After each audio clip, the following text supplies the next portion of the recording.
Hi, I'm Dwayne Brown. Tonight on KPBS Evening Edition, a government shutdown is hours away as Congress battles over the budget and the future of health care reform. We'll have a look at the possible impacts if there is a shutdown. Under the dome at San Diego's new library downtown. I'm Peggy Pico. Coming up, behind-the-scene tours at some of their rare collections. Also tonight, San Diego Unified is working to improve schools from the top down, starting at the principal's office. We'll have a look at the strategy. More than 16 million steps later, a San Diego man nears the finish line walking cross-country to raise money for homebound seniors. KPBS Evening Edition starts now.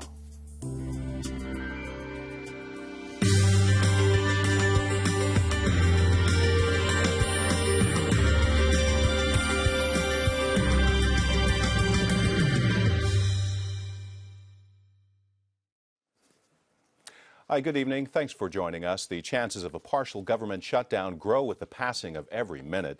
Democrats and Republicans are sticking to their positions as the hours go by, raising the prospect of the first government shutdown since the mid-1990s.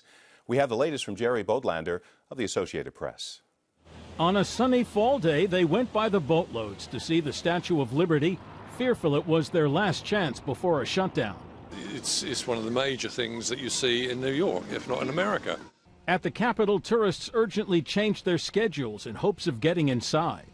Coming all the way from India, no? We don't like to miss all these places. But there were no indications a deal might be in the works. Both sides, in fact, dug in their heels. Senate Democrats quickly set aside the House GOP proposal that would have meant a year's delay to parts of the health care law. Let a clean CR pass, and they'll do it with bipartisan support, or there's going to be a shutdown of the government caused by them, the Republicans. House Speaker John Boehner said that's not going to happen, that the GOP would forge ahead with a new proposal to delay the individual mandate. This is a matter of funding the government and providing fairness to the American people. At the White House, the president urged Republicans to drop their fight, warning of economic consequences. It would throw a wrench into the gears of our economy at a time when those gears have gained some traction. But with neither side willing to budge, the first shutdown of the government in 17 years appeared inevitable. Jerry Bodlander, Associated Press, Capitol Hill. Now, a delay in the Affordable Care Act, is just one of the conditions from the GOP. And North County Congressman Darrell Issa also says some Republicans want to require members of Congress and their aides to pay the entire cost of their health insurance. Right now, the government pays 3/4 of it. Senate Majority Leader Harry Reid says that idea will be rejected. Now, a government shutdown won't stop essential services. We're talking about air traffic controllers. They will stay on the job. So will the Border Patrol. Federal prisons will stay open. Benefits will continue for veterans, the unemployed, and those on Social Security as well. And the mail will be delivered. But paychecks would be delayed for military personnel. The IRS will close taxpayer services, and national parks like Cabrillo will close if the shutdown goes on for a while. Now, some federal court employees could be furloughed. Disability claims could be delayed, and a nutrition program for poor women, infants, and children could also be shut down. Now, San Diego leaders are calling on Congress to make a deal and avoid a shutdown. They say the area is already suffering the effects of sequestration, and the defense industry could furlough about 26,000 civilian workers here. A government shutdown would be a double whammy, with devastating impacts on our businesses, residents, and operation of local, county, and state governments. In Tierra Santa, where I represent, there's a bunch of military housing. Imagine all those families not getting their checks. Council members say the city has a substantial reserve to keep essential services going. Now, we are following the federal budget debate online at kpbs.org, and you can tune into PBS NewsHour at 7 tonight for analysis of the possible shutdown. Now, at the center of the budget debate is President Obama's Affordable Care Act. The insurance marketplaces are set to open across the nation tomorrow, and California's exchange is online at coveredca.com. People can start shopping there for coverage, but the mandate doesn't take effect until January 1st. Now, we've been taking your questions about Obamacare in our ongoing series, and some folks with pre-existing conditions want to know how it will affect them. Speak City Heights reporter Megan Burks joins us with this week's installment of Second Opinion. Megan, you've been hearing from folks with and without health insurance. Who's asking our question tonight, and what are they concerned about? Tamara Kaplan lives in an art-filled home in University Heights. She's currently spending $1,300 a month on her health insurance premium because of a bad back. Kaplan says she can handle the back pain just fine, but she wants to know if her wallet will get any relief under the Affordable Care Act. Here's her question. I'm currently paying about 25% of my income for my medical insurance. My premiums are high because I have a pre-existing condition. I'm wondering if the Affordable Care Act will give me more options in attaining a better rate and maybe a different insurance carrier. And of course, we've heard a lot about pre-existing conditions since healthcare reform was passed. What are the regulations here? It's actually pretty straightforward. Insurance providers can no longer turn you down because of a pre-existing condition, and they can't charge you more because of one. And it sounds like Kaplan might actually be paying less next year? You're right. I looked at a preliminary estimate for her on Covered California. She's in her 60s and has an annual income above the cutoff point for premium assistance. And it looks like she could end up paying between $500 and $700 a month, depending on the level of coverage she wants. I looked at similar plans through a private exchange, and the rates are about the same. So either way, she'll see a drastic improvement. And the law will also put a cap on what she has to pay out of pocket. To ask your question and to brush up on your Obamacare basics before open enrollment starts tomorrow, go to kpbs.org/second opinion. Heard about this? San Diego's newest landmark officially opening for business today. Peggy Pico joins us from the Central Library downtown for a behind-the-scenes tour of a few unexpected collections. The 250 underground parking spots are already filling up this morning on the official first day of the Central Library. But with more than 1 million books, documents, and magazines, it's hard to know where to begin to start snooping around. So here to help sort things out is Mel Katz. Good morning. Good morning, chair of the Library Foundation, and he's going to give us a little tour. Let's go. Perfect. So first on our list is something very unusual, the library shop. This is like a museum shop. What happens to the proceeds here? The proceeds here go to the Friends of the Library and to the Library Foundation, and both of those organizations support all 36 of our libraries in San Diego. So you're not just getting a little token, you're also helping support the library. For sure. And we have items here that go from 50 cents to the painting behind you that's $4,300. And again, the proceeds go to all of the branch libraries. And since we're talking about money, let me ask you this. A lot of people, tell us first of all, how much does it cost, the operating budget, and how much more is it than the last library? This new library, which is more than double the size, will cost $2.7 million more a year to operate. And it's being, we cover that expense by two families that are putting in $1 million a year, the Jacobs family and the Hervey family. And then the other $700,000 a year is made up by this gift shop, it's made up by underground parking, and it's made up by the cafe outside. We're now entering the Denny Sanford Children's Library. This library is all Dr. Seuss theme. When you look around, you can see these amazing murals in here of Dr. Seuss books and characters. This center is 10,000 square feet. And then on the second floor is our teen center. That's 6,000 square feet. You have something very unusual here, besides the amazing artwork that's just so true to San Diego. Show us what you're doing with some of the rare and old books here for kids. Yes. Here's an example. Here's a book that in 1938 was signed by Ted Geisel, Dr. Seuss. And then on top is a tablet that shows every one of the pages in that book. So children can come in here and actually leaf through the pages and see the book without touching the book. In this area, we have all of these computers that are both in English and Spanish.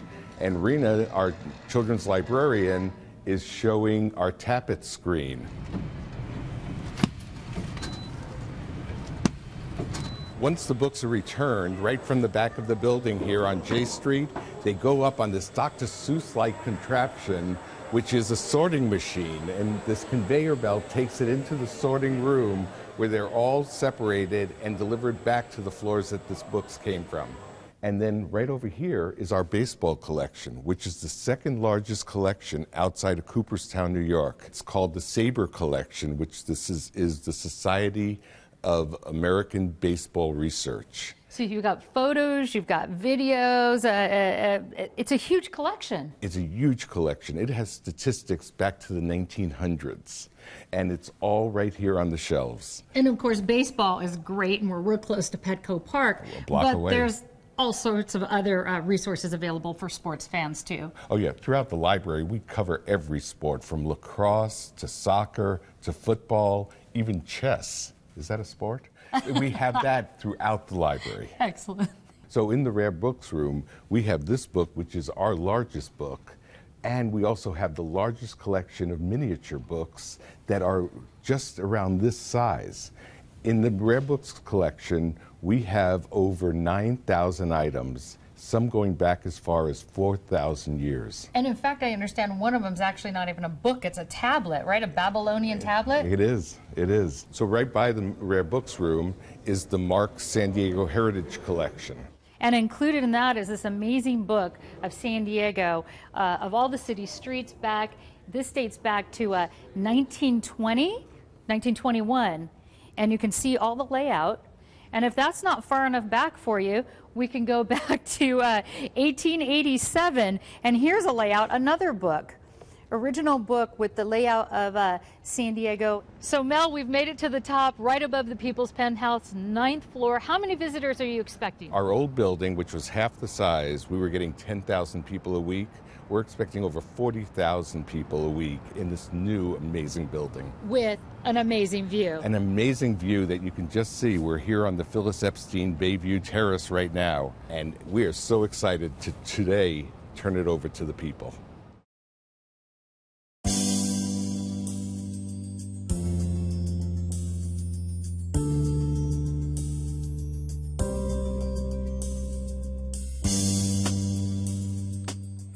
Two generals with San Diego ties are being forced to retire for security failures at a base attacked by the Taliban last year. 2 Marines were killed.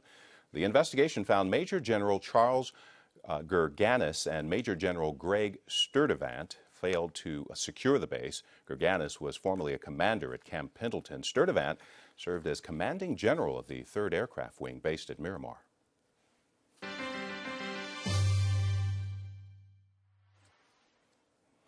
A new report says truancy cost California schools more than $1 billion last year. It comes from the state attorney general, who says 1 million elementary students skipped school last year with at least 3 unexcused absences. Now, San Diego County's truancy rate was 19.2%. New school superintendents come to the job with ideas about how to make things better for students and staff. KPBS education reporter Kyla Calvert tells us how San Diego Unified's new superintendent is betting the key to school success is supporting and training top-notch principals. You didn't write me a letter? I did. Okay, good. Cindy Martin went from being a reading teacher to teacher leader to principal. Then her career jumped off the beaten path. Instead of something like becoming a regional administrator, she was catapulted to superintendent by a unanimous vote of the San Diego Unified Board of Education. So Martin's vision for reshaping the school district may not come as a surprise. I understand the role and the importance of the principal as the instructional leader and bringing a community together. And so we really are focusing on the role of the principal. And I believe my job is to support the principals. And a lot of principals will need support this year. 42 city schools have new leaders. That means about 1 in every 5 principals in the district is new to the job. Good morning. One of those new principals is Marco Drapeau. He gave up being a vice principal in Pacific Beach to take over Ocean Beach Elementary School. I'd like to just get to know the culture of the school and the way the school runs. Every school has its own unique way of doing things, so I try to get in the classrooms, kind of see how the programs are running here in each individual grade level. Drapeau says by observing his teachers, he can be the kind of instructional leader Martin wants in district schools. We want to be in there to see what you're doing right, what's working well, how we can take those successful strategies that are in a particular classroom and get them across to the whole school. And that way, if I'm a teacher and I'm really strong at A, B, and C, but I know I need a little work on D, I can use the principal to say, hey, where's somebody that's doing something well with this? Spending time in classrooms isn't as easy as it sounds. There are a lot of other things principals have to do. There's building maintenance. We're hoping to get the whole school repainted here. The school's actually pretty old. Keeping track of events run by outside groups on campus. They have the parent all set up for this. And a lot of administrative paperwork. It would be very discouraging to hear, get in there in the classroom as much as you can and make sure you take care of the other stuff and leave it at that. That would be very overwhelming. But helping principals, especially new principals, strike that balance between administrative and academic responsibilities is Tavga Busani's new job. She's one of 2 mentor principals Martin has hired. We launched the year with a series of workshops on student monitoring and what that would look like at a school site from a principal's perspective. Busani is part of a new office for leadership development. All 4 staff members are former principals. She says they're there to make sure every school is using strategies that have been shown to be successful. The focal point of all the research-based practices is really the quality of and efficacy of the school leader. So how does a principal at a school site positively influence and shape teaching and learning in the classroom? Since those summer workshops, Busani's been following up with principals. I was at a site today, I was at a site yesterday. So it's really troubleshooting and assisting and coaching principals after that learning that they experienced. And we'll have consecutive sessions throughout the year based on need. For Martin, another role for the Leadership Development Office is connecting principals directly with the resources they need. What we're doing is creating high quality customer service for our principals. And the reason why we're doing that on behalf of the principals is that we expect high quality customer service for our principals to have with their teachers and with the community members. And you can't deliver high quality customer service by yourself. You're not an island. Back in Ocean Beach, Marco Drapeau says he sees those efforts making a difference. At one of the summer training institutes, he met the man who handles physical plant issues for coastal schools and got his cell phone number. Drapeau called him directly when a student with special physical needs enrolled. People just kept showing up, bringing stuff, installing stuff, and just kept, and we were all very like, wow, this is awesome, because a lot of times it didn't work that way. A lot of times it was, well, you put in a call, then you wait for this, and somebody else got to look at it, and they're going to approve it later, and it was a lot of layers. Drapeau says the new principal-centered approach is a work in progress, but so far, he's encouraged. Kyla Calvert, KPBS News. Opening day at the new Central Library downtown, Peggy Pico caught up with San Diego's public librarian to talk about the new charter school inside the library and much more. Deborah Barrow, thanks so much for sitting down and talking with us today. You're welcome. Now, the library has been 30 years in the making. How do you see this facility as becoming an integral part of San Diego's identity? Well, I think it's already part of the identity of San Diego with the beautiful, iconic dome that people have been watching for many months. And just yesterday, we had a concert over capacity. 350 people came to this concert, the first activity of the new library. And of course the sneak peek, we had thousands of people here in the San Diego library area. This is clearly a modern 21st century library, and it seems like there's some learning centers here. How has the focus shifted as far as libraries, as far as you're concerned? Libraries are a location, they're a place for the people, and whatever people need, we're working toward helping them. So we have a career center here, we have a maker space where youth will be able to engage in scientific exploration and digital exploration. We've got, of course, our wonderful Denny Sanford Children's Library, where children will have their first experience in a library, and to some extent with each other. There's so many things happening in this beautiful library. Let's talk about the charter high school, and the 6th and 7th floor is not finished. It's part of the public school system. What is it? Who is it for? It is for high schoolers. And we have, I believe, about 260 students in the high school. It's E3 Civic High. Amazing students, amazing faculty, and they are learning so much and involved in the library as well. And there's going to be some special, they have some special access to a production studio, City TV. Tell us about that. That's right. Part of our agreement is to support the students in every single way and in the digital age. That means doing things that will help them be prepared for work in the future. So City TV is going to have a TV station here, and students can actually come down here and do programming. And tell us about, there's a mentoring aspect to this too. Tell us about the mentors. Well, you know, we have a homework center here as well. These are excellent students, and so they have a role to play in helping other students. In addition to that, they'll have internships here as well as in the community. Tell us about the modern technology here that we haven't really seen a whole lot. The Wi-Fi, the optic technologies, your e-readers. Bring us up to speed on that. Well, you know, the libraries have often been involved in the latest technology. We help introduce technology to the public. And so here at this library we have e-readers. We have more than 300 computers for people to come in and use free of charge. We also have Wi-Fi throughout this library. So if someone has their own device, they're able to tap into the system. We also have an automated materials handling system that will take items that people return to the library, automatically check them in, and sort them. So it seems like there's a combination, because you certainly have a lot of hardcover books and CDs and DVDs as well. That's right. We're a modern library for a modern community, which means that we've got all of the best of everything. The technology, the books, the people, the programs. Well, the library cost $185 million. All of that money, I guess a lot of that money, came from private donors. What do you think that that says about our communities, having people willing to give so much money? It is so impressive. It's unprecedented to have a public project like this one with something like 40% of the project coming from private donations. So there wasn't any city operating funds available, or rather used for this project. But what it says too is that people understand this is for the community, and they want to see the very best in education and community engagement. What's your response to some people who say, listen, $185 million price tag is really steep. Why not just use the old library? Well, because the old library wasn't adequate and people couldn't use it because there was no parking. We had 2/3 of the collection in a basement. It was not accessible in so many ways. This library is, and judging from today, I'd say people are using it in an unprecedented way. It's certainly crowded right now. Now, how many employees do you have here, and are you going to hire any more?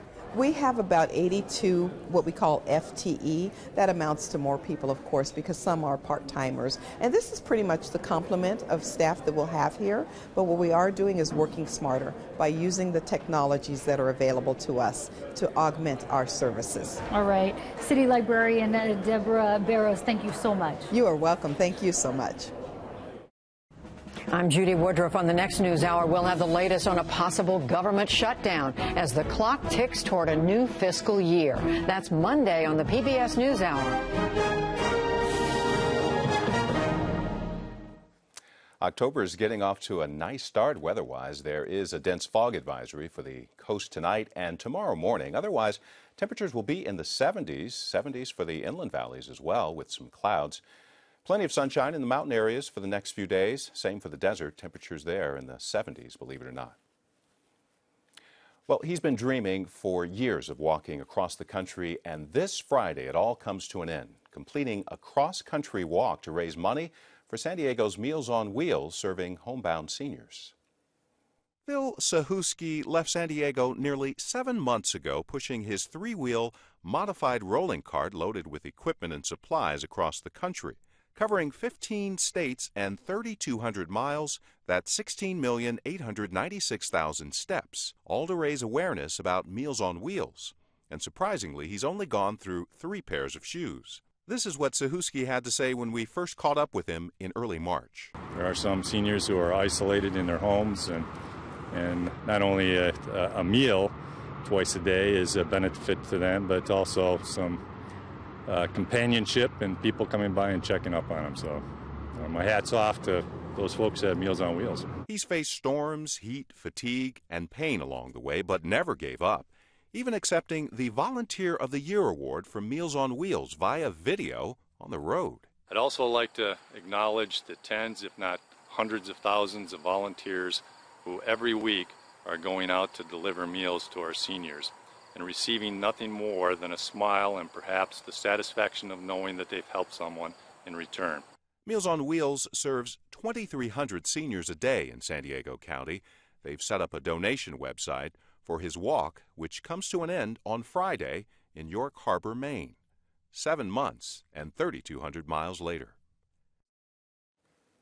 Sahuski was also given a Presidential Volunteer Award from President Obama. He admits the walk was his idea, but a friend actually convinced him to do it on behalf of Meals on Wheels.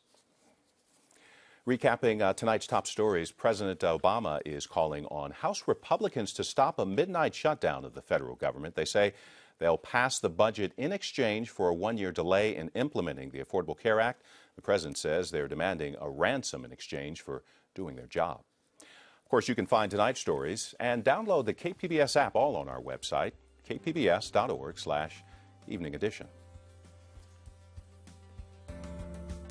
Thanks for joining us. Good night.